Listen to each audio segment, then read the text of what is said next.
Students हम discuss करेंगे important news के बारे में। First news is regarding the Iran और इजराइल के पर्सपेक्टिव से हैं।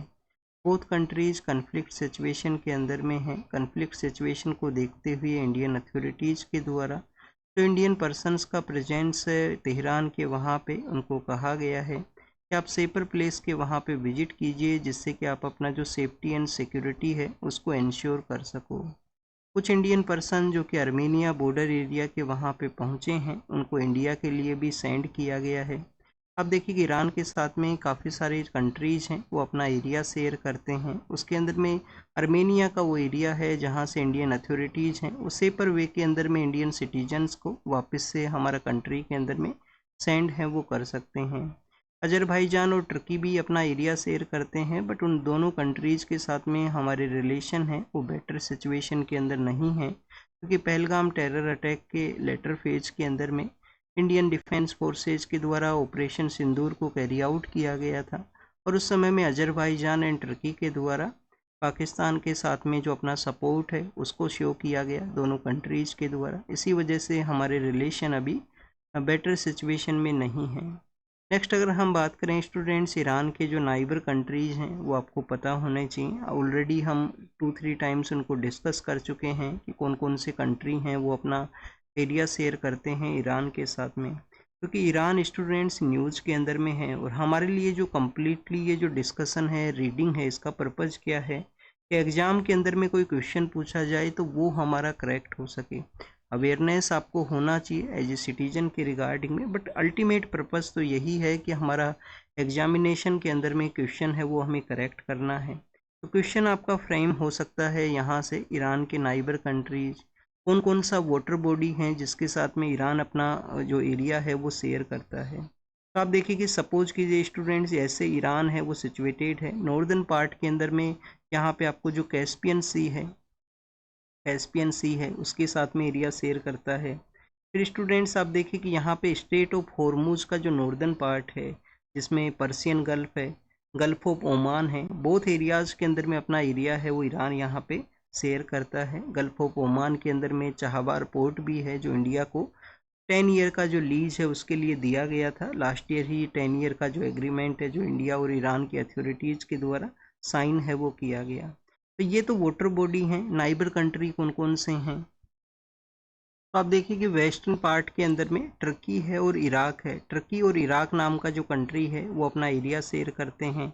नॉर्दर्न पार्ट के अंदर में अजरबैजान है, अर्मेनिया है। अर्मेनिया और अजरबैजान उनका भी एक कन्फ्लिक्ट हुआ करता है।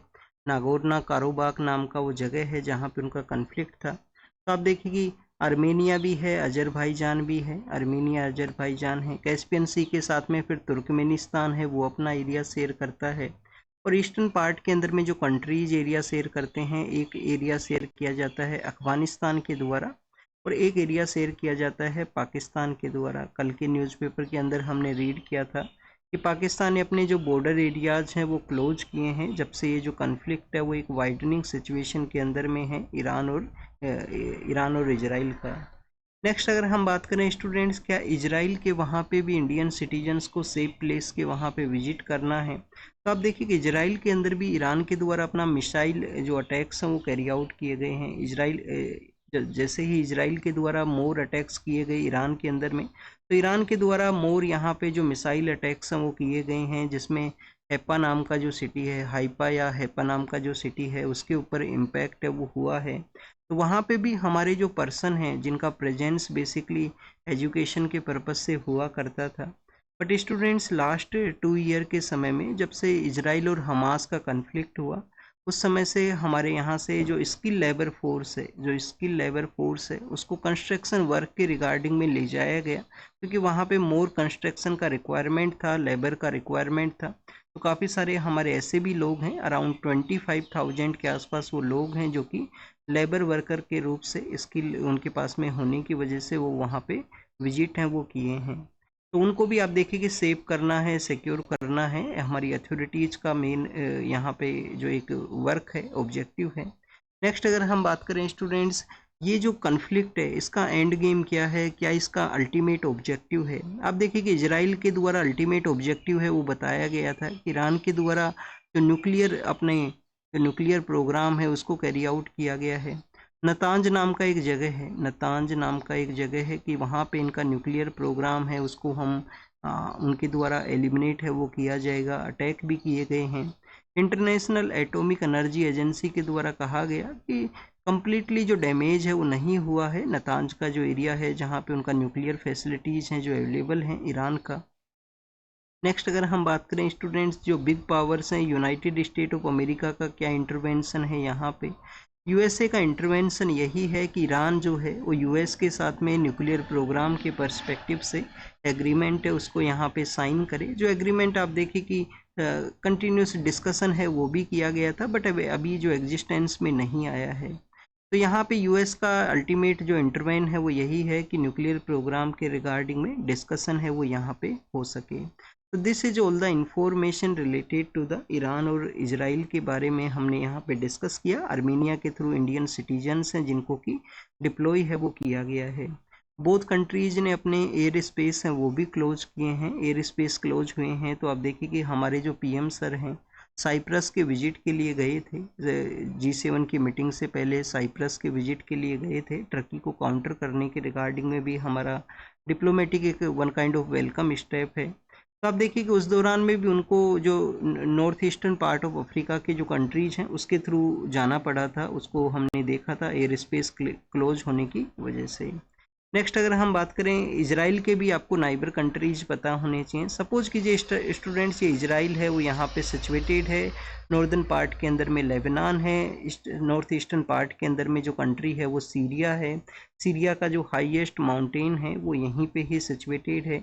एक पार्ट है यहाँ पे गोलान हाइट्स, गोलान हाइट्स का एरिया है जो कि इजराइल के द्वारा कैप्चर है वो कर लिया गया था। ईस्टर्न पार्ट के अंदर में फिर जॉर्डन नाम का कंट्री है और यहाँ पे आपको सदर्न पार्ट के अंदर में साइनाई पेनिनसुला के साथ में अपना एरिया है, या सिनाई पेनिनसुला के साथ में अपना एरिया है वो शेयर करता है इजिप्ट के साथ में। तो ये बेसिकली यहाँ पे इजराइल का लोकेशन है। क्या रेड सी के साथ में भी इजराइल का कनेक्टिविटी है? Yes students, gulf of Aqaba के थ्रू रेड सी के साथ में भी अपना जो कनेक्टिविटी है वो इनका यहाँ पे है। तो this is all the information Iran Israel. Next अगर हम बात करें G7 की मीटिंग के बारे में है। G7 का मीटिंग है वो कहाँ पे ऑर्गेनाइज हुआ है? कनाडा के अंदर में ऑर्गेनाइज हुआ है। G7 का जो मीटिंग है वो कहाँ पे ऑर्गेनाइज हुआ है स्टूडेंट्स? कनाडा के अंदर में। अब आप देखिए कि मीटिंग वहाँ पे हुआ।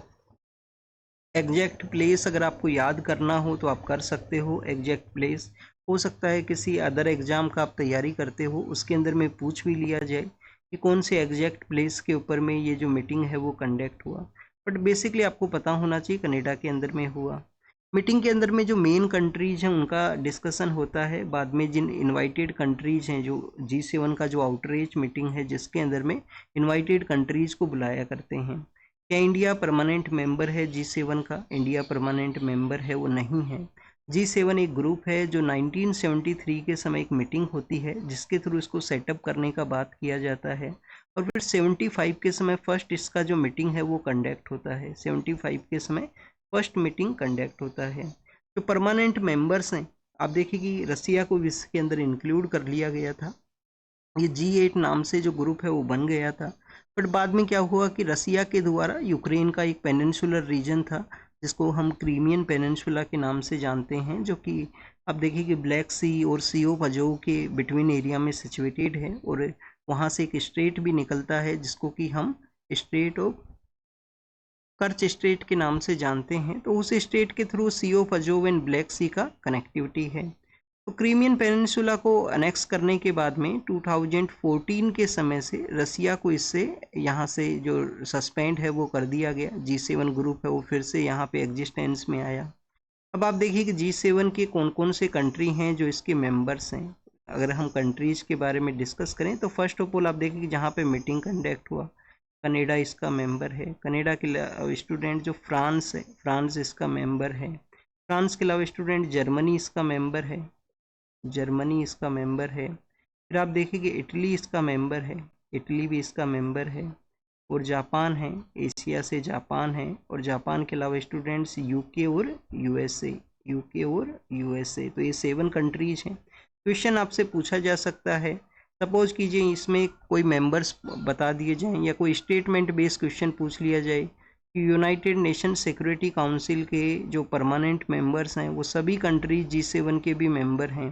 तो क्या ये स्टेटमेंट करेक्ट है? करेक्ट नहीं है, क्योंकि आप देखिए कि परमानेंट मेंबरशिप कितनों को मिला हुआ है, 5 कंट्रीज को वीटो पावर है। कौन कौन से हैं?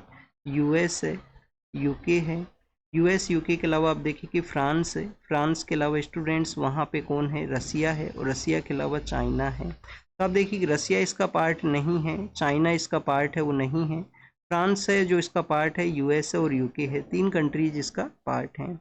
नेक्स्ट अगर हम बात करें, जब मेन लीडर्स का मीटिंग हुआ तो डोनाल्ड ट्रंप जो कि यूएस के प्रेसिडेंट हैं उनके द्वारा कहा गया कि अभी G7 को हमें एक्सपेंड करने का ज़रूरत है। फर्स्ट टाइम आप देखिए कि उनके द्वारा कंटिन्यूस आपको आइसोलेशन का एक पॉलिसी देखने के लिए मिलता है कि हर एक मल्टीलेटरल ग्रुप से उनका विड्रोवल आपको देखने के लिए मिलेगा जब से वो पावर में आए हैं। उनका जो फर्स्ट टर्म था उस दौरान में भी तो स्टूडेंट्स उनके द्वारा फर्स्ट टाइम यहाँ पे मेंबरशिप को एक्सपेंड करने के बारे में कहा गया कि G7 को एक्सपेंड करते हुए हमें G9 है वो कर देना चाहिए। 2 कंट्री कौन से हैं जिनको मेंबरशिप दिया जाए? एक तो आप देखिए कि रसिया को फिर से रिस्टोर किया जाए, क्योंकि रसिया को कंटिन्यूस आप आइसोलेट कर रहे हो जिससे कि वो अपना लड़ाई का फेज में है, काफ़ी सारे कंट्रीज़ के साथ में उसका कन्फ्लिक्ट है। और चाइना को भी इंक्लूड करने के बारे में उनके द्वारा ये स्टेटमेंट है वो दिया गया है। तो ये G7 को G9 के अंदर में एक्सपेंड के बारे में है। अब आप देखिए उनका जो विड्रोवल का जो पॉलिसी था उसकी वजह से एक टॉपिक न्यूज़ में हुआ करता था। टॉपिक न्यूज़ में क्या होता था, क्या यहाँ पे मल्टीलेटरल इंस्टीट्यूशंस को आप देखिए कि सब्जुगेट करते हुए या उनको सब्सटीट्यूट करते हुए जो मिनी लेटरल्स हैं, मिनी लेटरल्स क्या यहाँ पे एक नया एरिया ऑफ डोमेन के रूप से इमर्ज हुए हैं, क्योंकि काफ़ी बार आपको छोटे छोटे कंट्रीज़ का ग्रुप मिलेगा जैसे यूके यूएस है, ऑस्ट्रेलिया यूके और यूएस है। फिर आप देखिए कि इसके अंदर में आपको इंडिया का भी जो ग्रुपिंग है G4 तो यूनाइटेड नेशन सिक्योरिटी काउंसिल के रिफॉर्म के बारे में है। क्वेड नाम का जो ग्रुप है, क्वेड ग्रुप है जिसमें यूएस है, ऑस्ट्रेलिया है, जापान है और इंडिया है। तो ये 4 कंट्रीज़ का ग्रुप है। तो क्या मिनी लेटरल से एक नया यहाँ पे डोमेन इमर्ज हुआ है अपना बेटर कोऑपरेशन के रिगार्डिंग में, बेटर अपने रिलेशंस या जो उनका ऑब्जेक्टिव है उसको कैरी आउट करने के रिगार्डिंग में। तो अब आप देखिए फर्स्ट टाइम उनका एक्सपेंड का यहाँ पे है। तो मल्टीलेटरल के बारे में फिर आपको क्वेश्चन इसी तरीके से पूछे जाते हैं पेपर के अंदर में, मिनीलेटरल, मल्टीलेटरल, कोई 2 कंट्रीज़ के बाइलेटरल रिलेशन। तो ये बेसिक इन्फॉर्मेशन यहाँ पे G7 के बारे में है। अब G7 के बारे में आपको एक और पता होना चाहिए कि जो टोटल यहाँ पे जो ग्लोबल इकोनॉमी है उसका 30% GDP है वो इसके मेंबर कंट्रीज हैं वो कवर करते हैं। कभी कभी ऐसे सवाल भी पूछे जाते हैं जैसे 2020 के प्रीलिम्स पेपर में पूछ लिया गया था।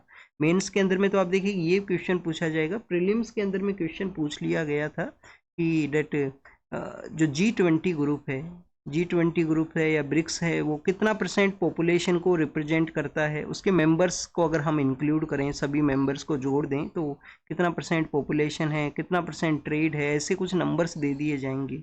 वैसे ही जो G7 कंट्रीज़ के प्रेजेंट जो कंट्रीज़ हैं वो यहाँ पे ग्लोबल वे के अंदर में 30% GDP है उसको यहाँ पे शो करते हैं।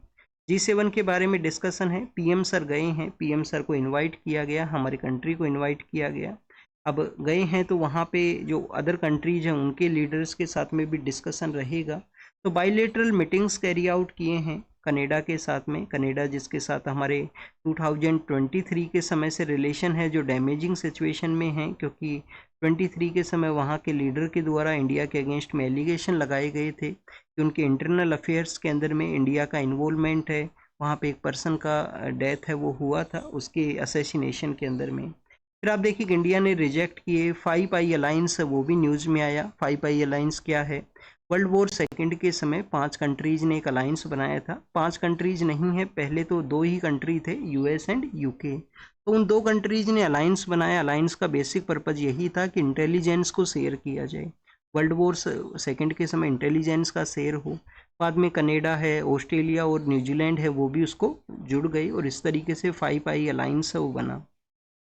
तो वो भी उस समय न्यूज़ में था। तो अभी इंडिया और कनाडा के रिलेशंस को इम्प्रूव कैसे किया जाए उसके बारे में डिस्कशन है वो किया गया है। फिर जर्मनी के साथ में है, जर्मनी के और हमारे रिलेशंस एक अच्छे सिचुएशन में हैं, बोथ कंट्रीज मल्टीलेटरल इंस्टीट्यूशंस के रिफॉर्म के बारे में भी बात करते हैं, जो G4 ग्रुप है यूएनएससी के रिफॉर्म के पर्सपेक्टिव से। फिर आप देखिए कि यूक्रेन से डिस्कशन रहेगा। यहाँ पे यूक्रेन का डिस्कशन किस वजह से इम्पोर्टेंट है कि आने वाले समय के अंदर में रसिया के जो लीडर हैं वो इंडिया के लिए आ सकते हैं। उनका जो एनुअल यहाँ पे विजिट हुआ करता है, इंडियन लीडर रसिया के लिए जाएंगे, रसिया के लीडर इंडिया के लिए आते हैं। क्योंकि आप देखिए कि ये 2000 से कंटिन्यूस ये प्रोसेस है। फिर बाद में बिटवीन पीरियड में कोविड का आउटब्रेक हुआ तो उस समय से कुछ रेस्ट्रिक्शंस भी देखने के लिए मिला था। लास्ट ईयर हमारे जो पीएम सर हैं वो गए थे वहाँ का विजिट के लिए, और विजिट के लिए गए तो वहाँ पे आप देखें कि जो टाइम एरा है वो पीस का है, बुद्ध का एरा है, युद्ध का नहीं है। इस तरीके से हमारे पीएम सर के द्वारा एड्रेस है वो किया गया था दोनों ही कंट्रीज़ को। फिर स्टूडेंट्स इटली के जो लीडर हैं उनके साथ में भी जो पीएम सर हैं वो बायलैटरल मीटिंग को कैरी आउट करेंगे। साउथ कोरिया के लीडर के साथ में मीटिंग हुआ। मैक्सिको का जो लीडर हैं उनके साथ में फर्स्ट मीटिंग है वो कंडक्ट हुआ है। तो ये बायलैटरल के पर्पस से भी हमारा बेनिफिट है, इंटरेक्शन है, उसको कैरी आउट करता है। नेक्स्ट अगर हम बात करें, ठग लाइफ नाम का एक मूवी है जो आप देखिए कि कर्नाटका के अंदर में उसके रिलीज के रिगार्डिंग में कुछ प्रोटेस्ट या ऑब्जेक्शन देखने के लिए मिला। जिन पर्सन, कमल हसन नाम के जो पर्सन हैं उनके द्वारा लैंग्वेज के रिगार्डिंग में एक स्टेटमेंट है वो दिया गया था, कन्नड़ा लैंग्वेज और तमिल लैंग्वेज के पर्सपेक्टिव से, और उसी की वजह से ऑब्जेक्शन एंड डेट कंट्रोवर्सी है वो क्रिएट हुआ है। काफ़ी बार आप देखिए कि जो मूवी स्टार्स हैं अपना मूवी आने से पहले भी इस तरीके के आपको जो स्टेटमेंट्स हैं वो देखने के लिए मिलेंगे। वो एक उनका किस तरीके से मूवी को प्रमोट कर सकें या उसका मोर न्यूज़ के अंदर में वो आ सके। बट यहाँ पे कंट्रोवर्सी क्रिएट हुआ है। हमारे जो सदर्न स्टेट्स हैं वहाँ पे डिफरेंट लैंग्वेज बोली जाती है अलग अलग स्टेट के अंदर में। जैसे कर्नाटका के अंदर में कन्नड़ लैंग्वेज का यूज हुआ करता है, तमिलनाडु के वहाँ पे तमिल लैंग्वेज है, केरल के वहाँ पे मलयालम लैंग्वेज है, और आंध्र प्रदेश एंड तेलंगाना के वहाँ पे तेलुगु है। कुछ ऐसे भी एरिया होते हैं जो बॉर्डर के अंदर में सिचुएटेड है तो वहाँ पे मल्टीपल लैंग्वेज का यूज होता है, या वहाँ पे 2-3 स्टेट के कल्चर का मैच आपको देखने के लिए मिलेगा। जैसे बेलगाम का रीजन है, सोलापुर का रीजन है। सोलापुर का रीजन कहाँ पे है? सोलापुर जो सिचुएटेड है महाराष्ट्र के अंदर में। तो ये अब बेसिकली उसके बारे में मेंशन हुआ। नेक्स्ट आप देखिए कि जब से वो प्लेन का क्रैश हुआ है तो जो प्लेन का जो आप देखिए कि जो क्राफ्ट था वो बोइंग नाम का जो कंपनी हुआ करता है जो एयरक्राफ्ट का मैन्युफैक्चरिंग करती हैं, उनका 787 नाम से वो यहाँ पे प्लेन नंबर था। तो उन सभी जो प्लेन्स हैं उनको यहाँ पे एग्जामिन किया गया है, फ़्लाइट्स को चेक किया गया है, सेफ्टी इश्यूज़ हैं। अभी इजराइल और ईरान के कन्फ्लिक्ट की वजह से काफ़ी सारी फ़्लाइट्स हैं वो ऑपरेशन फेज में भी नहीं हैं क्योंकि उनका एयर स्पेस है वो क्लोज में है। तो काफ़ी सारी फ़्लाइट्स हैं उनको कैंसिल करते हुए उनका एग्जामिनेशन किया गया। कोई भी major kind of safety issue है वो नहीं मिला है, major kind of safety issue है वो नहीं मिला है इसका, ये जो एयरक्राफ्ट है इसके अंदर में। फिर आप देखिए कि डीजीसीए का रेस्पॉन्सिबिलिटी भी है एग्जामिन किया जाए, सेफ्टी एंड सिक्योरिटी को इंश्योर किया जाए एविएशन सेक्टर के अंदर में। नेक्स्ट अगर हम बात करें स्टूडेंट्स बायोलॉजी के रिगार्डिंग में है, यहाँ पे एविएशन के बारे में एक और आपको पता होना चाहिए। इंटरनेशनल सिविल एविएशन का जो ऑर्गेनाइजेशन है जो कि यूएन का बॉडी है, जो कि आप देखिए उसका हेडक्वार्टर भी कनाडा के अंदर ही सिचुएटेड है। मॉन्ट्रियल नाम का जो सिटी है, मॉन्ट्रियल नाम का सिटी है, वहाँ पे इसका हेडक्वार्टर है वो सिचुएटेड है। नेक्स्ट अगर हम बात करें स्टूडेंट्स बायोलॉजिकल जो इवोल्यूशन प्रोसेस है उसके बारे में यहाँ पे डिस्कशन है। 19th सेंचुरी के समय एक थ्योरी हुआ करती थी। अब आप देखिए राइस के पर्सपेक्टिव से कुछ डिस्कस है वो किया गया है, राइस चावल के रिगार्डिंग में।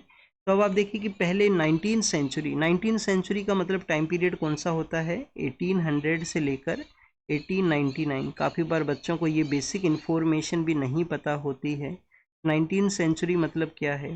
तो स्टूडेंट्स जो 19th सेंचुरी के इनिशियल फेज के अंदर में एक थ्योरी है वो डिस्कशन में आती है। थ्योरी का नाम है थ्योरी ऑफ एक्वायर्ड कैरेक्टर।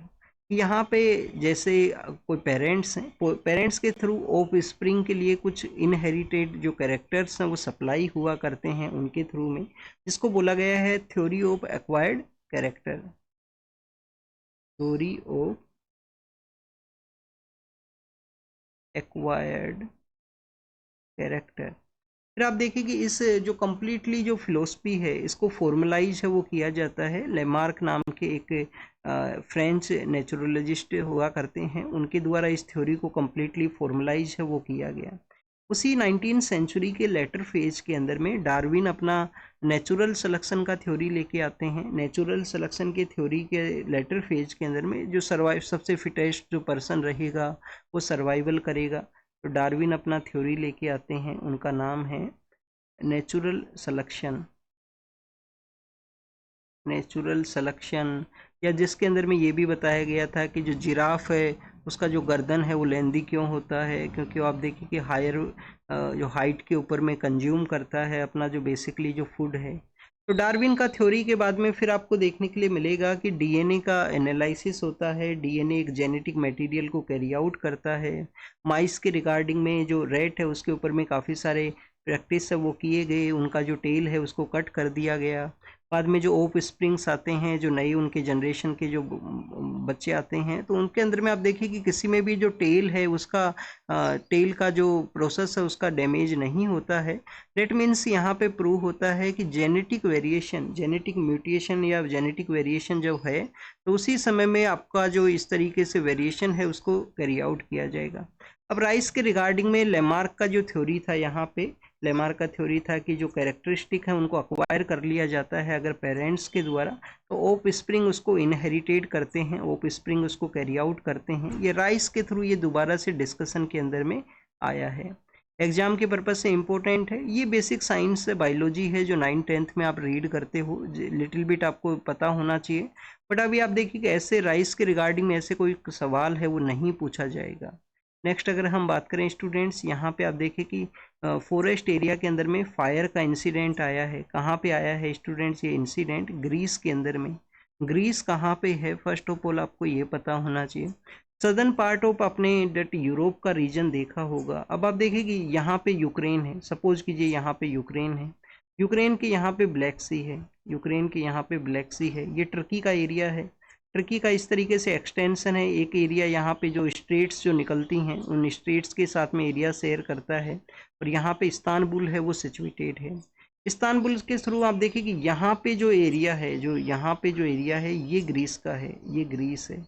अब जो ग्रीस जो है वो ग्रीस काफ़ी सारी वाटर बॉडीज़ के साथ में अपना एरिया शेयर करता है। आप देखिए कि एक पार्ट के अंदर में मेडिटेरियन के साथ में, मेडिटेरियन सी के साथ एरिया शेयर करता है, एक पार्ट के अंदर में आयोनियन नाम का जो सी है उसके साथ अपना एरिया शेयर करता है, और यहाँ पे एजियन सी है उसके साथ में, ईस्टर्न पार्ट के अंदर में एजियन सी है उसके साथ अपना एरिया शेयर करता है। तो ग्रीस है। ग्रीस आप देखिए कि कभी ओटोमन एम्पायर का ही पार्ट हुआ करता था, कभी ओटोमन एम्पायर जो कि इस्तानबुल का इस एरिया से जहाँ पे खलीफा है वो रूल किया करता था उसी का पार्ट होता था। 1832 के समय एक ट्रीटी होती है, ट्रीटी को आप देखिए कि नाम दिया जाता है ट्रीटी ऑफ कॉन्स्टेंटिनोपल, कॉन्स्टेंटिनोपल। तो ये बेसिकली इस ट्रीटी के थ्रू ग्रीस एक इंडिपेंडेंट कंट्री है वो सेटअप होता है, और ग्रीस ऐसे इस्टेब्लिशमेंट में आया। जब इसको ओटोमन एम्पायर से डिफरेंट करना था तो यूरोप के जो काफ़ी सारे पोइट्स हैं, जो राइटर्स हैं, उनके द्वारा इसको काफ़ी डिफरेंट वे में डिफाइन किया गया था कि जो ग्रीस है known as the cradle of European civilisation. Greece का कैपिटल एरिया है एथेंस। फर्स्ट टाइम हमारे जो ओलंपिक गेम्स हैं जो इसी एरिया से ऑर्गेनाइज हुए थे 1896 के समय में, और एथेंस के ही नियर बाई एरिया के अंदर में फायर हुआ है जिसको कि वाटर को आप देखिए कि ड्रॉप करके उसको इम्पैक्ट को कम करने का कोशिश है वो किया गया। सिंथेटिक अपार्चर रडार है। अब उस प्रोसेस के बारे में बताया गया है कि कैसे ये जो रडार प्रोसेस है वो इमेज को कैप्चर करता है। सिंथेटिक अपार्चर रडार बेसिकली आप देखिए कि शार्प काइंड ऑफ पिक्चर्स है उनको बनाता है, चाहे डार्की सिचुएशन हो, चाहे वहाँ पे क्लाउडी सिचुएशन हो, हर एक समय के अंदर में तो शार्प पिक्चर्स हैं वो आपको देखने के लिए मिलेंगी। शार्प जो पिक्चर्स हैं वो आपको सिंथेटिक अपार्चर रडार के थ्रू देखने के लिए मिलती हैं। ये सिस्टम बेसिकली आप देखिए कि सिंथेटिक अपार्चर रडार का जो सिस्टम है माइक्रोवेव्स का जो पल्सेज है उनको सेंड करता है, माइक्रोवेव्स का पल्सेज सेंड करता है। इको जो है, जो यहाँ पे ग्राउंड के ऊपर में जो इको सिचुएशन है वो एंटीना के द्वारा कैप्चर की जाती है, और इको के थ्रू यहाँ पे बाउंस बैक करता है, उसको रिकॉर्ड करता है, और उसी के थ्रू ये एग्जिस्टेंस में आता है जो फोटो है। फोटो का जो क्वालिटी है वो आपको बेटर मिलेगा। सिंथेटिक अपार्चर रडार के रिगार्डिंग में एक इनिशिएटिव है नासा और इसरो का जो इनिशिएटिव है, जिसको कि हम निसार के नाम से जानते हैं, NASA ISRO synthetic aperture radar का ये इनिशिएटिव है, जिसमें बेटर वे के अंदर में अर्थ ऑब्जर्विंग जो प्रोसेस है उसका बेटर पिक्चर्स हैं वो ली जा सकें, डार्क के समय में भी और क्लाउडी सिचुएशन के अंदर में भी। अब आप देखिए कि जो निसार प्रोजेक्ट है वो 12 डेज के अंदर में अर्थ का जो कम्प्लीटली जो राउंड है वो करेगा, 12 डेज के अंदर में राउंड कर देगा। नासा और इसरो का ये सिंथेटिक अपार्चर रडार का एक अर्थ ऑब्जर्विंग प्रोसेस है, जिसको कि एग्जिस्टेंस में लाया जाएगा। उसी के बारे में जो कम्प्लीटली फोटो कैप्चर की प्रोसेस, कैसे सार पिक्चर्स वो कैरी करता है, कैसे एंटीना है जिसको एक मिनिमम लेंथ के ऊपर रखा गया, ज़्यादा लेंथ का रहेगा तो डैमेज हो सकता है। और आप देखिए कि एंटीना कैसे वहाँ पे इको लोकेशन है या इको को बेसिकली कैप्चर करते हुए परफेक्ट पिक्चर्स को इस्टेब्लिशमेंट में लाता है। अभी हमने सोलापुर के बारे में डिस्कस किया था कि वहाँ पे 2-3 लैंग्वेज का जो यूज आपको देखने के लिए मिलता है। उसी एरिया के अंदर में आप देखिए कि पंडारपुर नाम का एक साइट है, विट्ठल महाराज का वहाँ पे टेम्पल है, और वहाँ पे पंडारपुर के अंदर में आप देखिए कि वारी का एक पिलग्रिमेज है वो किया जाता है। आषाढ़ एकादशी का जो डे हुआ करता है, तो सोलापुर के अंदर में आपको यहाँ पे रिलीजियस एक वारी, जो रिलीजियस यात्रा है वो देखने के लिए मिलेगा, तो उनको किसी भी तरीके का टोल के ऊपर में ना यहाँ पे रोका जाए, इस सभी का ऐसा कुछ गवर्नमेंट का डिसीजन है वो लिया गया। यूपीएससी ने 2017 के समय क्वेश्चन पूछ लिया था, 3 फेस्टिवल है वो बता दिए थे और स्टेट्स के साथ में उनका कंपैरिजन है वो किया था, तो वारी का वहाँ पे मेंशन था। ये आप देखिए कि महाराष्ट्र के काफ़ी सारे जो इम्पोर्टेंट सेंट्स हैं उनके द्वारा भी वारी प्रोसेस को मेंशन है वो किया है उनके डिफरेंट वर्क्स के अंदर में। नेक्स्ट अगर हम बात करें स्टूडेंट्स, एग्जाम के पर्पज़ से तो ज़्यादा इम्पोर्टेंट नहीं है न्यूज़, बट आपको मेंस के रिगार्डिंग में यहाँ से सवाल हैं वो पूछे जा सकते हैं। ये आपका होमवर्क है, आप इसके पॉइंट्स हैं वो तैयार करना कि क्यों हमारे यहाँ पे जो हीनियस क्राइम्स हैं, काफ़ी जो हीनियस क्राइम हैं, आप देखिए कि जिसके अंदर में वुमेन के अगेंस्ट में डेरोगेटरी वर्क को कैरी आउट करना, उनका हरेसमेंट करना, तो उसके अंदर में आप देखिए कि जो माइनर जो पर्सन्स हैं, जो जुवेनाइल जो पर्सन है, उनका क्यों यहाँ पे जो मोर इंगेजमेंट है वो देखने के लिए मिलता है। क्या रीज़न हो सकते हैं? क्या फैमिली जो स्ट्रक्चर है उसके अंदर में कंटिन्यूस डैमेज होना, आइसोलेटेड फैमिलीज क्या इसका एक रीज़न है? न्यूक्लियर फैमिली जो हमारे यहाँ पे स्टार्ट हुई हैं, जो पहले जॉइंट फैमिली कॉन्सेप्ट हुआ करता था उससे न्यूक्लियर फैमिलीज के रूप से कन्वर्ट हुआ रिसेंट डेवलपमेंट के अंदर में। फिर आप देखिए कि क्या यहाँ पे टू मच सोशल मीडिया का यूज भी एक रीज़न हो सकता है, जो माइनर बच्चे मोबाइल का यूज करते हैं, तो उसकी वजह से वुमेन के अगेंस्ट में इस हीनियस क्राइम को कमिट किया गया है। ये बेसिकली यहाँ पे उड़ीसा के एक बीच एरिया के अंदर में क्राइम के रिगार्डिंग में न्यूज़ है, जिसमें 4 माइनर पर्सनस का इंगेजमेंट है। तो ये मेंस के रिगार्डिंग में आपको ये पॉइंट तैयार करने हैं। अगर आपने पॉइंट तैयार किए हैं तो आप सेंड करना या आप मेल कर देना, टेलीग्राम चैनल के ऊपर मेल है वो अवेलेबल है। आप अपना इंगेजमेंट को कैरी आउट करोगे ना स्टूडेंट, तो आपका एक कंटिन्यूटी रहेगा। तो इस तरीके से आपको पॉइंट्स को प्रिपेयर करना है। इसके अलावा आप देखिए कि जब निर्भया केस के बारे में हम रीड करते हैं, 2012 का वो दिल्ली का वो केस है, जब आप देखिए कि जिसके अगेंस्ट में JS वर्मा कमेटी भी बनती है वुमेन सेफ्टी के रिगार्डिंग में, और निर्भया केस के थ्रू निर्भया फंड है उसको भी बनाया गया, वुमेन सेफ्टी के रिगार्डिंग में फंड का जो पैसा है वो खर्च किया जा सके। निर्भया उस केस के अंदर भी एक जो पर्सन है जिसके द्वारा वो क्राइम कमिट किया गया था, वो पर्सन आप देखिए कि जुवेनाइल था, और उस समय कानून ऐसा नहीं था हमारे यहाँ पे। बाद में तो कानून को चेंज किया गया, लॉ को चेंज कर दिया गया जुवेनाइल जस्टिस एक्ट के थ्रू, और हमारे यहाँ पे रेट्रोस्पेक्टिव वे के अंदर में आप सज़ा है वो नहीं दे सकते कि आप बैक डेट के अंदर में कानून को चेंज करो और फिर उसको यहाँ पे जो डेट क्रिमिनल लॉज के अंदर में तो नहीं दे सकते हैं बेसिकली। तो स्टूडेंट्स आप देखिए कि बाद में चेंज किया गया, 16 से 18 उम्र का अगर कोई पर्सन है जो ये क्राइम को कमिट करता है तो उसको माइनर नहीं कंसीडर किया जाएगा, उसको एज ए एडल्ट के रूप से कंसीडर है वो किया जाएगा।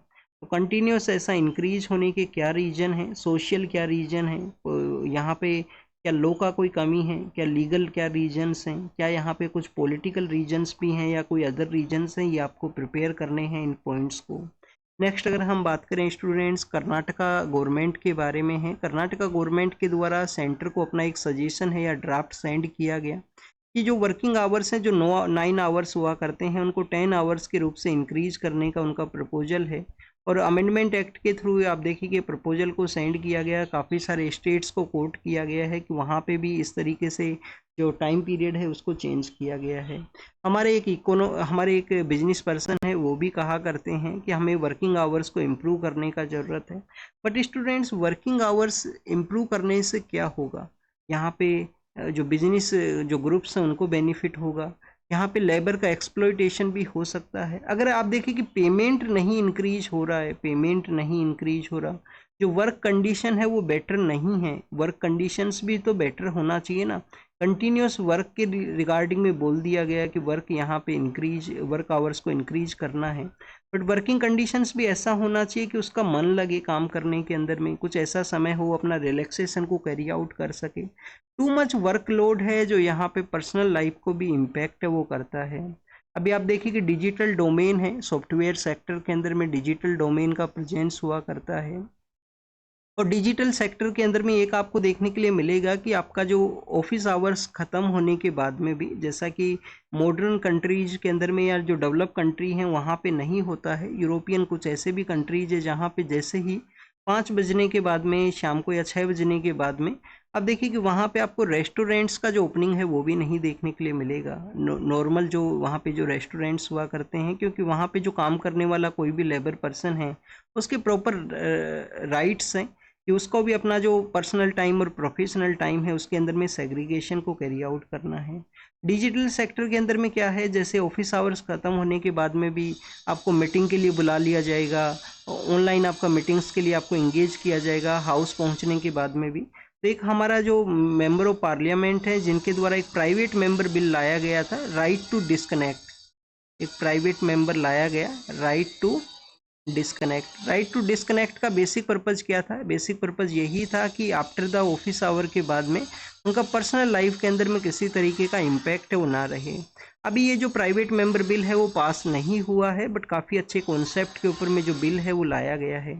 नेक्स्ट अगर हम बात करें स्टूडेंट्स, केरल हाई कोर्ट के द्वारा सिंगल यूज प्लास्टिक के बैन के बारे में कहा गया है। स्पेशली जो मुन्नार का एरिया है, जो हिली एरियाज हैं जहाँ पे आप देखिए कि एलिफेंट को शो किया गया कैसे प्लास्टिक का जो पॉलीथीन है वो उनके ट्रंक के पास में है। तो इस तरीके का आप देखिए कि एनिमल्स को भी इम्पैक्ट करता है। हिली एरियाज़ के अंदर में सिंगल यूज प्लास्टिक है वो नहीं होना, यूज नहीं करना चाहिए। टूरिस्ट अगर विजिट करते हैं तो एथिकल वो होने चाहिए। आप हमारे हिमालयाज़ को देख लीजिए, वहाँ पे आपको काफ़ी सारा जो उनका जो ड्रिंकिंग प्रोसेस है, ड्रिंकिंग मीन्स डेट उनके द्वारा लिकर को कंज्यूम किया जाता है या कुछ अदर चीज़ वहाँ पे कंज्यूम की जाती हैं, तो उसके फिर आपको जो रिमेन्स हैं वो आपको हिली एरियाज़ में देखने के लिए मिलते हैं। तो ये काफ़ी पॉजिटिव स्टेप है जिससे कि यहाँ पे रेगुलेट किया जा सके, एनिमल्स को इम्पैक्ट है वो ना हो। स्टूडेंट्स, नेचुरल गैस हमारे यहाँ पे कहाँ मिला करती है? नेचुरल गैस मिला करती है हमारे जो आसाम का एरिया है जिसको कि हम अराकन बेसिन के नाम से जानते हैं। अराकन बेसिन है, बॉम्बे हाई का जो एरिया है जो महाराष्ट्र के अंदर में है। तो हमारे यहाँ पे कुछ नेचुरल गैस के जो गैस फील्ड्स हैं जिनका प्रेजेंस है, गैस फील्ड हैं, गुजरात में भी मिलती है वैसे तो नेचुरल गैस। तो स्टूडेंट्स, आसाम के अंदर में एक जगह है, शिव सागर डिस्ट्रिक्ट है, डिस्ट्रिक्ट का नाम है स्टूडेंट्स शिव सागर, जहाँ पे शिव सागर डिस्ट्रिक्ट को अगर आप कभी विजिट करोगे तो वहाँ पे आपको काफ़ी सारे अहोम एम्पायर के जो मोन्यूमेंट्स हैं वो मिलेंगे। अहोम एम्पायर जो कि न्यूज़ में भी है, हमारे north eastern part of India का फर्स्ट साइट है जो कल्चरल कैटेगरी के अंदर में यूनेस्को के अंदर में जिसको रिकॉग्नाइज किया गया है अहोम एम्पायर के ब्यूरियल्स को। तो शिव सागर डिस्ट्रिक्ट के वहाँ पे क्या हुआ, गैस का लीकेज हुआ, उन एरिया से लोगों को रेस्क्यू किया गया। ओएनजीसी का जो टीम है, जो कंपनी है, हमारा मोस्ट इम्पोर्टेंट कंपनी है, पीएसयू है बेसिकली, तो उनके द्वारा फॉरेन के जो एक्सपर्ट्स हैं उनसे भी सपोर्ट लिया गया है कि कैसे इस लीकेज को रोका जाए।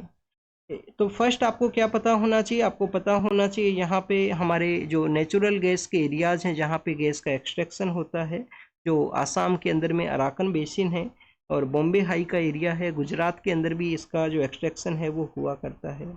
नेचुरल गैस आप देखिए कि और आसाम में कहाँ होता है? आसाम में हम रीड करते हैं, सपोज कीजिए आसाम है, आसाम में जो ब्रह्मपुत्र रिवर का जो साउथ ईस्टर्न पार्ट है उस एरिया के अंदर में, और यहीं पे ही आप देखिए कि जो शिव सागर डिस्ट्रिक्ट है वो सिचुएटेड है। इसके अलावा आप देखिए कि डिगबोई का एरिया है, डिरोक का एरिया है जहाँ पे इसका एक्सट्रैक्शन हुआ करता है। डिगबोई तो वो एरिया है जहाँ पे इंडिया का फर्स्ट जो ऑयल रिफाइनरी है उसको लगाया गया था। डिगबोई के अंदर में फर्स्ट ऑयल रिफाइनरी है वो लगा था। ऑयल रिफाइनरी आप देखिए कि अभी तो वहाँ से जो पेट्रोल निकलता है और जो क्रूड ऑयल निकलता है वो काफ़ी वैक्सी सिचुएशन में है, काफ़ी वैक्सी सिचुएशन के अंदर में है। नेक्स्ट अगर हम बात करें स्टूडेंट्स यहाँ पे नेचुरल गैस के बारे में, तो नेचुरल गैस के अंदर में मीथेन का प्रेजेंस हुआ करता है, डीप इनसाइड द अर्थ के अंदर में मिला करती है। किसी भी हाइड्रोकार्बन का जो प्रोडक्ट्स हैं उनके आसपास आपको मिला करती है। कितने टाइप का होता है नेचुरल गैस, आप देखिए कि ड्राई नेचुरल गैस है, वेट नेचुरल गैस है, सल्फर का कंटेंट सोर्बेंट के नाम से उसको जानते हैं। तो स्वीट कैटेगरी के अंदर भी इसको कंसीडर किया करते हैं। ऐसे काफ़ी सारी कैटेगरीज है नेचुरल गैस का। और सबसे यहाँ पे नेगेटिव क्या है नेचुरल गैस का, नेगेटिव आप देखिए कि ये है कि यहाँ पे मीथेन का एमिशन हुआ करता है इसके थ्रू में, और मीथेन का एमिशन इम्प्रूव होगा, इंक्रीज होगा तो एमिशन लेवल जो क्लाइमेट चेंज है उसको वो इम्पैक्ट करेगा। तेलंगाना गवर्नमेंट के द्वारा उनके जितने भी मेंबर ऑफ पार्लियामेंट हैं लोकसभा राज्यसभा के, उनके द्वारा इस प्रोजेक्ट के रिगार्डिंग में, जो कि गोदावरी बनकाचेरिया नाम से एक प्रोजेक्ट है, बानाकाचेरिया नाम से एक प्रोजेक्ट है, उसके रिगार्डिंग में अपने ओपिनियन है वो मांगे गए हैं। प्रोजेक्ट का अल्टीमेट पर्पज क्या है, आंध्र प्रदेश गवर्नमेंट का द्वारा प्रपोजल को कैरी आउट किया गया कि गोदावरी के इन वाटर बॉडीज के अंदर में जो सरप्लस वाटर है, इस सरप्लस वाटर को रायलसीमा का जो एरिया है वहाँ पे इसको ट्रांसफ़र कर दिया जाए। तो तेलंगाना गवर्नमेंट के द्वारा अपने मेंबर ऑफ पार्लियामेंट से ओपिनियन मांगे गए हैं कि क्या ये प्रोजेक्ट सही है या नहीं है, उनका यहाँ पे क्या सोचना है। किसी भी पॉलिटिकल पार्टी से वो हैं, अगर वो उसको रिप्रेजेंट करते हैं तो अपना ओपिनियन वो बता सकते हैं। नेक्स्ट आप देखिए कि स्टूडेंट्स केरल के वहाँ पे जो मुन्नार हिल्स का जो एरिया है, मुन्नार का जो एरिया है वहाँ पे क्या हुआ, वहाँ पे आप देखिए कि हमारे जो वाइल्ड एनिमल्स हैं उनका प्रेजेंस हुआ करता है, और वाइल्ड एनिमल्स इम्पैक्ट करते हैं वहाँ पे जो लैंड एरिया के ऊपर में एग्रीकल्चर प्रैक्टिस को इम्पैक्ट करते हैं, चाहे वाइल्ड बोर हों, एलिफेंट हों। तो स्टूडेंट्स उस इनहैबिटेंट एरिया है जहाँ पे एग्रीकल्चर का प्रैक्टिस नहीं है, वहाँ पे पायलट बेसिस के ऊपर में टर्मरिक का जो यूज़ किया गया था, हल्दी को यूज़ किया गया तो उस पायलट बेसिस के ऊपर में पाया गया कि वहाँ पे जो वाइल्ड एनिमल्स हैं वो अटैक को नहीं करते हैं। तो उस एरिया के अंदर में अब हल्दी को, उस अबेंडेंट लैंड के ऊपर में हल्दी को यूज किया जाएगा, उसको उगाया जाएगा ट्राइबल कम्युनिटीज़ के द्वारा। अब ये कौन से एरिया के अंदर में उगाया जाएगा, ये उगाया जाएगा Chinnar wild life sanctuary, Chinnar wild life sanctuary, Eravikulam national park जहाँ पे नीलगिरी तहर सबसे ज़्यादा मिलता है, अन्नामुडी नेशनल पार्क है, अन्नामुडी नेशनल पार्क है, वहाँ पे इसको उगाया जाएगा। फिर से एक बार देखते हैं, Chinnar wild life sanctuary, Eravikulam national park, Anamudi national park. तो ये 3 एरिया है जहाँ पे बेसिकली टर्मरिक का यूज करते हुए वाइल्ड एनिमल्स से जो थ्रेट है जिससे बचाते हुए इस तरीके से एग्रीकल्चर प्रैक्टिस रहेगा। अब आपको यहाँ पे स्टूडेंट टर्मरिक के बारे में पता होना चाहिए। टर्मरिक आप देखिए कि हमारे कौन कौन से एरियाज़ के अंदर में उगाया करते हैं। कुछ फेमस जीआई टैग अगर आपको पता हो तो स्टूडेंट जीआई टैग आप देखिए कि एक तो महाराष्ट्र के अंदर में सांगली का एरिया है, महाराष्ट्र के अंदर में सांगली का एरिया है जहाँ पे इसको उगाया करते हैं हल्दी को काफ़ी ज़्यादा। तमिलनाडु के अंदर में इरोड का एरिया है, इरोड का जो टर्मरिक है जिसको भी जीआई टैग मिला है। और उड़ीसा के अंदर में कांदामल का जो एरिया है, कांदामल का एरिया है, वहाँ पे भी हल्दी है वो काफ़ी ज़्यादा उगाया करते हैं। तो महाराष्ट्र है, तेलंगाना है, तमिलनाडु हैं, और आप देखिए कि उड़ीसा है, ये कुछ स्टेट्स हैं जहाँ पे इसका मेजर प्रोडक्शन हुआ करता है। गवर्नमेंट के द्वारा लास्ट ईयर आप देखिए कि नेशनल टर्मरिक बोर्ड है उसको भी सेटअप किया गया था। किसको सेटअप किया गया था स्टूडेंट्स? नेशनल टर्मरिक बोर्ड को सेटअप किया गया। नेशनल टर्मरिक बोर्ड का जो हेडक्वार्टर है वो कहाँ पे सेटअप किया गवर्नमेंट ने? निजामाबाद नाम की जो जगह है जो तेलंगाना के अंदर में है, निजामाबाद नाम की जो जगह है जो कि कहाँ पे है? तेलंगाना के अंदर में, वहाँ पे इसका हेडक्वार्टर है। ये क्वेश्चंस पूछ लेता है यूपीएससी भी। जो नेशनल टर्मरिक बोर्ड है, नेशनल रबर बोर्ड है, उसका कहाँ पे है? कोटायम के अंदर में है।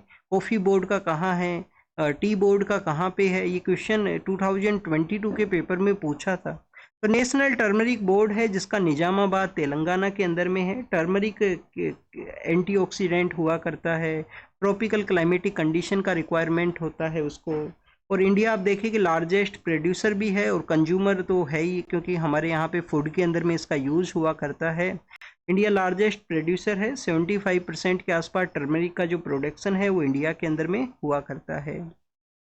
नेक्स्ट अगर हम बात करें स्टूडेंट्स, इंडिया और फ्रांस के बारे में है। फ्रांस के वहाँ पे ये आर्मी का जो एक्सरसाइज है वो कंडक्ट होगा, जॉइंट एक्सरसाइज है इंडिया और फ्रांस का। क्या नाम है इंडिया और फ्रांस की एक्सरसाइज का? तो आप देखिए कि शक्ति इसका नाम है, शक्ति इसका नाम है।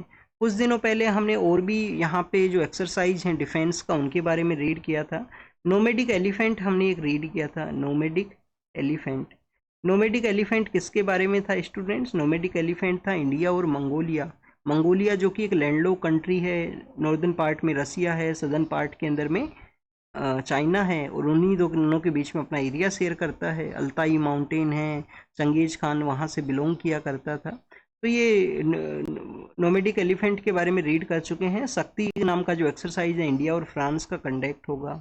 डिफेंस के बारे में है कि होम मिनिस्ट्री जो है, जो अग्निवीर का जो स्कीम है जिसके अंदर में कुछ आप देखिए कि 75% जो बैच है जिसको रिटायर कर दिया जाता है 4 ईयर के बेसिस के ऊपर में। तो एक्स अग्निवीर से उनके करियर पाथ को यहाँ पे मॉनिटर कर रहा है मिनिस्ट्री ऑफ होम अफेयर्स। कुछ ऐसे भी न्यूज़ सामने आई थी पंजाब के अंदर में कि अग्निवीर्स हैं जिनको कि डिफेंस का आप देखिए कि ट्रेनिंग मिल चुका है, उनके द्वारा कुछ इलीगल एक्टिविटीज़ के अंदर में इंगेजमेंट था, उसका भी जो पुलिस है उसके द्वारा आप देखिए कि बताया गया था कि उनका इस तरीके से इलीगल जो यहाँ पे इंगेजमेंट है वो देखने के लिए मिला। तो होम मिनिस्ट्री के द्वारा इनका जो करियर पाथ है उसको मॉनिटर है वो किया जाएगा।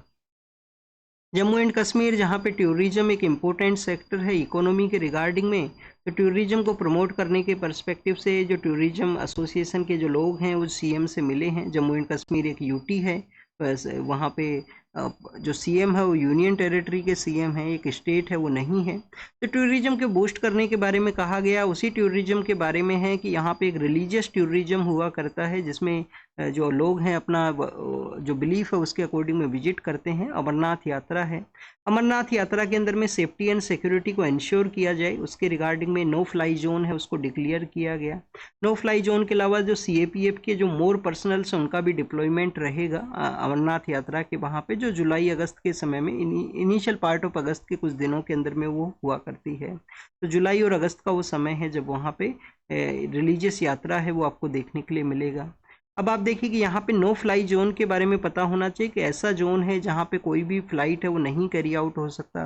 कोई फ्लाइट अगर कैरी आउट होगा तो उसको वार्निंग दिया जाएगा। अगर आप देखिए कि मोर डेंजरस वो लगता है तो उसको एलिमिनेट है वो भी किया जा सकता है नो फ्लाई जोन के अंदर में अगर कोई फ्लाइट वहाँ पे फ्लाई करता है। कोई एरिया आपको पता है इंडिया के अंदर में नो फ्लाई जोन है वो डिक्लेयर है? एक तो आप देखिए कि ताजमहल का जो एरिया है वो नो फ्लाई जोन का एरिया है।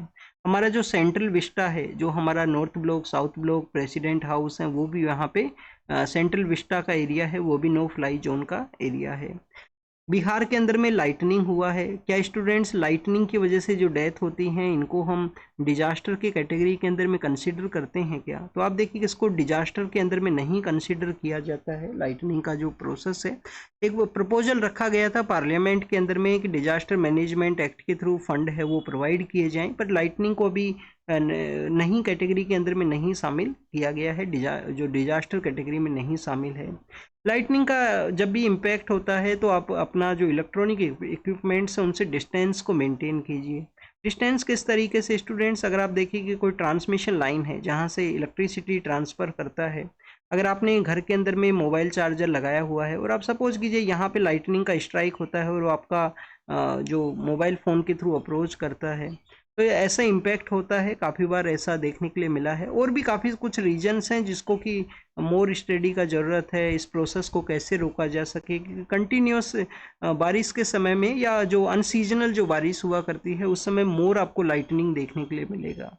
जो चौकसी पर्सन है मेहुल चौकसी, उनके द्वारा इंडियन अथॉरिटीज़ के ऊपर एलिगेशन लगाए गए हैं कि किडनैप है वो किया गया, उनका टॉर्चर उनको किया गया। तो फ्यूजिटिव इकोनॉमिक ऑफेंडर हैं मेहुल चौकसी जो हैं। फ्यूजिटिव इकोनॉमिक ऑफेंडर क्या हुआ करता है? भगोड़ा जिसको कैटेगरी डिक्लेयर करते हैं, 100 करोड़ से ऊपर जिसके द्वारा कोई भी जो फ्यूजिटिव वर्क है, जो यहाँ पे सस्पिशियस वर्क है वो किया गया इकोनॉमिक सेक्टर के अंदर में। फिर स्टूडेंट्स आप देखिए कि उनके एलिगेशन है कि इंडिया के द्वारा टॉर्चर का जो कन्वेंशन है उसको साइन किया गया है, तो इंडिया टॉर्चर कन्वेंशन को रेटिफाई नहीं करता है। United nation convention against the torture को नहीं रेटिफाई करता है। हमारी कस्टोडियल डेथ है, कस्टोडियल टॉर्चर का न्यूज़ है वो काफ़ी बार आया करती हैं। सिप्री नाम का जो इंस्टीट्यूशन है जो कि डिफेंस सेक्टर या डिफेंस डेवलपमेंट को यहाँ पे ऑब्जर्व करता है। क्या है इस इंस्टीट्यूशन का फुल नेम? स्टॉकहोम इंस्टीट्यूशन है। आप देखिए कि जो यहाँ पे कम्प्लीटली इसको कैरी आउट करता है। स्टॉकहोम कहाँ पे है स्टूडेंट्स? अब नीदरलैंड का आप देखिए कि वहाँ पे सिचुएटेड है स्टॉकहोम जो है। सॉरी स्टूडेंट्स, शायद स्वीडन के अंदर में है। स्टॉकहोम जो है वो स्वीडन में है, स्वीडन के अंदर में है। वहाँ पे है एम्स्टर्डम, नीदरलैंड में है एम्स्टर्डम, जिसको कि डच के नाम से भी जाना करते थे। डच डच लैंग्वेज है जिसको बोला करते हैं वहाँ पे। तो उनके द्वारा बताया गया है कि इंडिया कंटिन्यूस अपना न्यूक्लियर वार हेड्स हैं उनको इंक्रीजिंग सिचुएशन के अंदर में है। India new kind of nuclear जो यहाँ पे डिलीवरी है जिसको कैसे कैरी आउट किया जा सके। 9 कंट्रीज हैं न्यूक्लियर आर्म्ड कंट्रीज हैं। कौन कौन से कंट्री हैं यहाँ पे न्यूक्लियर आर्म्ड कंट्रीज? अब देखें कि यूनाइटेड स्टेट ऑफ अमेरिका है, यूनाइटेड किंगडम है, यूएस यूके के अलावा आपको देखने के लिए मिलेगा फ्रांस है, फ्रांस है। फ्रांस के अलावा स्टूडेंट्स चाइना है, इंडिया है, चाइना है, इंडिया है, और हमारा जो नाइबर है पाकिस्तान भी है। पाकिस्तान के अलावा स्टूडेंट्स यहाँ पे आपको जो कोरिया है, कोरिया के अलावा आप देखिए कि डेट आपको जो इजराइल है वो भी आपको देखने के लिए मिलेगा। तो इजराइल भी आपको देखने के लिए मिलेगा। तो इस तरीके से जो 9 कंट्रीज हैं, कोरिया के अंदर में both Korean countries, northern Korea, southern Korea, जो यहाँ पे न्यूक्लियर जिनके पास में वेपन्स हैं उसका अवेलेबिलिटी है। तो ये कंट्रीज के द्वारा अपने न्यूक्लियर आर्म्स हैं उनको इंक्रीज किया गया है। आप देखिए कि वर्ल्ड वॉर सेकंड जब हुआ था या वर्ल्ड वॉर फर्स्ट हुआ था उसके मेजर रीजन्स क्या सामने थे कि कंट्रीज के द्वारा आर्म्ड रेस है उसको कैरी आउट किया गया। उनके द्वारा अपने जो आर्म्ड रेस हैं, स्पेशली वर्ल्ड वॉर फर्स्ट के समय जर्मनी के द्वारा जिस तरीके से आर्म्ड रेस किया गया था, अपने वेपन्स को इंक्रीज किया गया था। नेक्स्ट अगर हम बात करें स्टूडेंट्स एडिटोरियल के बारे में है, हमने आपसे कहा है कि स्मॉल एडिटोरियल्स को हम डिस्कस करेंगे न्यूज़पेपर डिस्कशन के साथ में। तो एक एडिटोरियल इन्फ्लेशन के बारे में है कि कैसे यहाँ पे मॉनेटरी पॉलिसी कमेटी के द्वारा जो डिसीजन लिए गए उसके थ्रू इन्फ्लेशन है उसको रिड्यूस किया गया है, इन्फ्लेशन को जो कंट्रोल है वो किया गया है। इसके अलावा स्टूडेंट्स यहाँ पे कंसर्न्स को भी रेज किया गया कि अनप्रेडिक्टेबिलिटी का जो फैक्टर है वो काफ़ी ज़्यादा हायर है। अब देखिए कंज्यूमर प्राइस इंडेक्स है, होलसेल प्राइस इंडेक्स है, उन सभी को हमने रिड्यूस किया है, बट स्टिल अनप्रेडिक्टेबिलिटी है वो मार्केट के अंदर में काफ़ी ज़्यादा हाई है। आने वाले समय के अंदर में मानसून सेशन रहेगा, मानसून सेशन के अंदर अगर बेटर बारिश होता है, बेटर हमारा फूड क्रॉप देखने के लिए मिलता है, तो ओवरऑल इन्फ्लेशन को रिडक्शन है वो रहेगा। फिर आप देखिए कि वेजिटेबल्स का अवेलेबिलिटी है वो भी इंक्रीज होगा मार्केट के अंदर में, वो भी यहाँ पे समर के समय में जो कम हुआ करता है वो भी एक इन्फ्लेशन को रेज करता है, तो उसका थ्रू भी रिडक्शन है वो हो सकेगा। किसी भी यहाँ पे जो बिजनेस पर्सन है उसके द्वारा जो होर्डिंग है वो ना किया जाए, उसका रुकावट है वो ना किया जाए प्रॉपर सप्लाई के अंदर में। उसके रिगार्डिंग में हमारा असेंशियल सर्विस एक्ट है जो ऑपरेट है वो किया करता है। स्टूडेंट्स हमारे यहाँ पे जो रिसर्च लेबोरेटरी हैं, रिसर्च एंड डेवलपमेंट का जो वर्क है उसके अंदर में आप देखिए कि गवर्नमेंट का एक प्रपोजल था कि गवर्नमेंट ई मार्केट प्लेस से ऊपर ही उनको जो इक्विपमेंट्स हैं उनको ख़रीदना है। उसके रिगार्डिंग में कॉमर्स मिनिस्ट्री के द्वारा या मिनिस्ट्री के द्वारा जो हमारा गवर्नमेंट है उसके द्वारा कुछ चेंजेज किए गए हैं कि गवर्नमेंट ई मार्केट प्लेस से ना खरीदते हुए आपको जहाँ से लगे उससे खरीदिए। रिसर्च एंड डेवलपमेंट का जो लेबोरेटरी है उसका इस्टेब्लिशमेंट कीजिए। तो एक बेटर यहाँ पे जो डिसीजन है वो लिया गया है कि साइंस का इस तरीके से जो कंट्रोल है वो नहीं होना चाहिए, बेटर इक्विपमेंट्स को कैरी आउट किया जाएगा तो बेटर रिसर्च इंस्टीट्यूशन है वो सेटअप होगा। नेक्स्ट आप देखिए ऑस्कर के बारे में है, जो ऑस्कर अनाउंस हुआ था उसको दिया जाएगा। नॉर्थ कोरिया रसिया के लीडर से मिला है, कंस्ट्रक्शन वर्कर जो मिलिट्री के अंदर में जो सप्लाई किए गए हैं। नेक्स्ट आप देखिए कि चाइना के द्वारा सेंट्रल एशियन कंट्रीज़ हैं उनके साथ में अपना एक इंगेजमेंट को कैरी आउट किया गया। इंडिया भी अपना सेंट्रल एशियन कंट्रीज़ के साथ में अपना कनेक्टिविटी लुक नॉर्थ है, कनेक्ट सेंट्रल एशिया नाम से जो इनिशिएटिव है उसको कैरी आउट करता है, और जो 5 कंट्रीज हैं सेंट्रल एशिया के उसके साथ में हमारा जो रिलेशन है वो बूस्ट हो सके। नेक्स्ट आप देखिए कि स्टूडेंट्स यहाँ पे रसिया के ऊपर में कुछ सैंक्शंस लगाए गए हैं यूके के द्वारा, तो यूके और रसिया के बारे में है। इसके अलावा ईरान इजराइल के बारे में है कि सुप्रीम लीडर को नहीं मारा जाएगा। जो ईरान के सुप्रीम लीडर हैं 1979 ईरानियन रिवॉल्यूशन के थ्रू जो पावर में आए थे। और स्टूडेंट्स यहाँ पे बेसिकली तेहरान और इजराइल का जो अटैक हुआ है जो वाइडनिंग सिचुएशन में है, मोर एरियाज यहाँ पे आए हैं अटैक के अंदर में, तो उसी के बारे में यहाँ पे मेंशन हुआ। तो this is all the information related to the today's newspaper. आप इसको रीड कीजिए, रिवाइज कीजिए, जो भी इंफॉर्मेशन आपको मिला है उसको नोट डाउन कीजिए, जो भी होमवर्क आपको दिया गया है उसको कैरी आउट कीजिए। और स्टूडेंट्स कनेक्ट रहिए, कंटिन्यूस हार्डवर्क कीजिए, हार्डवर्क करोगे जब ही सक्सेस है वो मिलेगा। Thank you very much.